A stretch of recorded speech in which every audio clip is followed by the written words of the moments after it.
राधे राधे। राधा रानी की कृपा आप सब पर सदा बनी रहे। आज हम जीवित पुत्रिका व्रत की पूजा विधि के बारे में जानेंगे, तो चलिए हम वीडियो शुरू करते हैं। जीवित पुत्रिका व्रत, जिसे जितिया नाम से भी जाना जाता है, यह व्रत अश्विन माह के कृष्ण पक्ष की अष्टमी तिथि को किया जाता है। इस बार यह व्रत 14 सितंबर को है। जितिया व्रत 3 दिन का होता है। पहले दिन नहाय खाए किया जाता है, दूसरे दिन निर्जला व्रत रखा जाता है और तीसरे दिन इस व्रत का पारण किया जाता है। यह व्रत संतान की लंबी आयु और संतान के अच्छे स्वास्थ्य के लिए रखा जाता है। जितिया व्रत की पूजा के लिए जहां आपको पूजा करनी है, पहले आप उस स्थान को अच्छे से साफ करें। वहां पर एक चौकी या पटा बिछा ले और उस पर लाल रंग का या पीला, जो भी आपके पास वस्त्र हो, वो वस्त्र उस पर बिछा ले। उसके बाद हम कलश स्थापना करेंगे, तो उसके लिए हम पहले अक्षत से अष्टदल कमल बनाएंगे। उसके बाद हम पीतल, तांबा या मिट्टी, जो आपके पास कलश हो, आप वो कलश ले। उस पर हल्दी या रोली से स्वास्तिक बनाए और उसके कंठ पर मोली बांध ले। अब कलश में गंगा जल मिला हुआ शुद्ध जल डालेंगे और इसे कंठ तक भर लेंगे। अब हम इसमें एक सुपारी, हल्दी की गांठ, लौंग, इलायची, एक सिक्का, अक्षत और थोड़ी सी पिसी हुई हल्दी, रोली डालेंगे। फिर हम कलश को अष्टदल कमल पर रखेंगे। उसके बाद हम आम या अशोक के पत्ते लेकर उनको हल्दी रोली से टीक लेंगे और उन्हें हम कलश में रखेंगे। फिर हम कलश पर एक पूर्ण पात्र रखेंगे और उस पर हम एक घी का दीपक जलाएंगे। आप चाहें तो नारियल भी कलश पर रखकर कलश स्थापना कर सकते हैं। हम यहाँ पर दीप कलश की स्थापना कर रहे हैं। दीपक में आप थोड़ा सा घी या तेल ज़्यादा डालें, ताकि जब तक हम पूजा करें वो जलता रहे। जितिया व्रत की पूजा नदी या तालाब के किनारे जाकर की जाती। अगर आपके पास नदी या तालाब है तो आप वहां जाकर भी पूजा कर सकते हैं, लेकिन अगर हम घर पर पूजा कर रहे हैं तो ही हमें कलश स्थापना करनी है।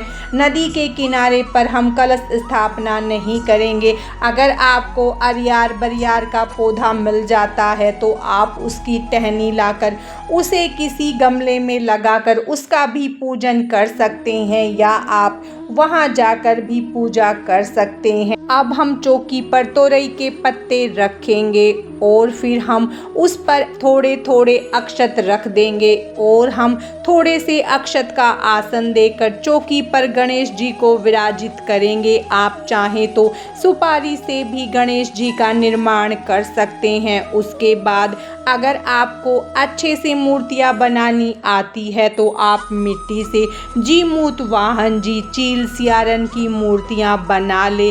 अब हम थोड़ी सी मिट्टी लेकर उससे पिंडी रूप में चील, सियारन और जीमूत वाहन जी की मूर्तियां बना लेंगे और उन्हें हम चौकी पर विराजित करेंगे। अगर आपको तोरई के पत्ते नहीं मिलते हैं तो आप तोरई के पत्ते के जगह पान के पत्ते भी रख सकते हैं। अगर आपको मिट्टी नहीं मिलती है तो आप सुपारी लेकर उससे चील, सियारन और जीमूत वाहन जी का निर्माण कर सकते हैं। अब हम एक तोरई के पत्ते पर जितिया का धागा रखेंगे। आप कलावे से जितिया का धागा बना सकते हैं, या आप बाजार से बना हुआ जितिया का धागा लाकर उसका भी पूजन कर सकते हैं। फिर हम चौकी का शुद्धिकरण करेंगे। उसके बाद हाथ में हम अक्षत, पुष्प और जल लेकर कलश के देवता का आवाहन करेंगे और हम भगवान का आवाहन करेंगे। उसके बाद हम अक्षत और पुष्प को भगवान के चरणों में समर्पित करेंगे। फिर हम स्नान की भावना करवाते हुए चौकी पर विराजित सभी को स्नान करवाएंगे। अब हम सबसे पहले भगवान गणेश का पूजन करेंगे, भगवान को तिलक करेंगे, भगवान को अक्षत समर्पित करेंगे। फिर हम भगवान गणेश को जनेऊ समर्पित करेंगे, दुर्वा समर्पित करेंगे, पुष्प समर्पित करेंगे। उसके बाद हम वस्त्र स्वरूपी कलावा समर्पित करेंगे और हम भगवान गणेश को ऋतुफल समर्पित करेंगे। उसके बाद हम जीमूत वाहन जी चील सियारन को तिलक करेंगे, कलश को तिलक करेंगे, दीपक को तिलक करेंगे।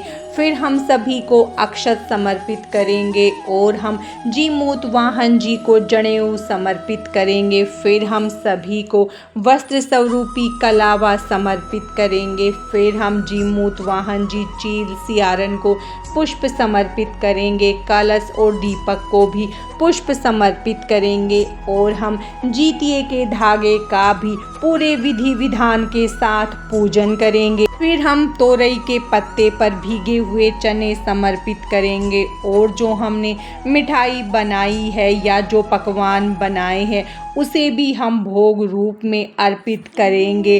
उसके बाद हम कोई भी ऋतुफल अर्पित कर देंगे। हम भगवान गणेश को भी पकवान अर्पित करेंगे। अब हम भगवान को धूप दिखा देंगे। उसके बाद हम एक लोटा जल का लेंगे, हाथ में अक्षत और पुष्प लेकर हम जीवित पुत्री का व्रत की कथा को पढ़ेंगे या सुनेंगे। कथा सुनने के बाद हाथ के अक्षत और पुष्प को हम भगवान के चरणों में समर्पित करेंगे। फिर हम भगवान को दक्षिणा समर्पित करेंगे। दक्षिणा पूजा में रही कमियों को पूर्ण करती है। उसके बाद आप या तो दीपक से आरती कर सकते हैं या आप कपूर से आरती कर सकते हैं।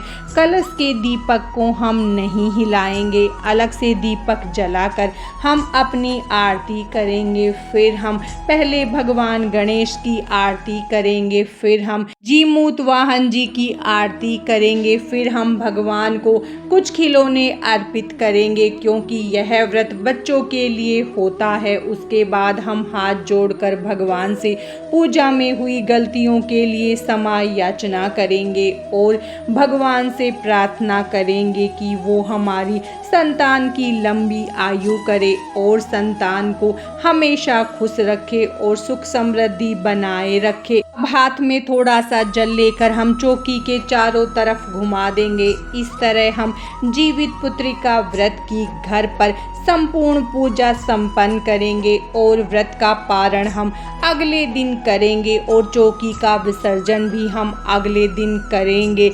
इसके बाद शाम के समय चील और सियारन के लिए भोग रखा जाता है। तो आप तोरई के पत्ते पर जो भी आपने पकवान बनाए हैं वो और थोड़ा सा पानी चील और सियारन के लिए ज़रूर रखें और उनसे प्रार्थना करें कि वे इस भोजन को ग्रहण करें। फिर अगले दिन सुबह नवमी को इस व्रत का पारण किया जाता है। तो आप सूर्य देव को जल दें, फिर अपनी पूजा करें। अब एक पत्ते पर कच्चा दूध और एक जल का लोटा लें। फिर तोरई के पत्ते पर आपने जो पकवान बनाए हैं और चने को जीमूत वाहन जी चील सियारन के लिए रखें। उसके बाद इन्हीं से आप अपने व्रत का पारण करें। उसके बाद आप शुद्ध सात्विक भोजन ग्रहण करें। उसके बाद चौकी का विसर्जन करें। आपने मिट्टी से जो मूर्तियां बनाई हैं उनका जल विसर्जन या भूमि विसर्जन कर दे। जो भी आपने फूल पत्ते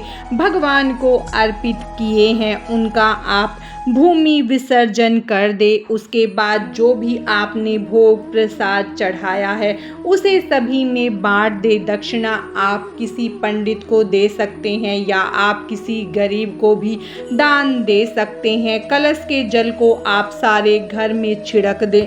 बचे हुए जल को हम किसी पौधे में डाल देंगे। इस तरह हम घर पर बहुत ही सरल तरीके से जीवित पुत्री का व्रत की पूजा संपन्न करेंगे। आज की इस वीडियो में बस इतना ही। राधे राधे।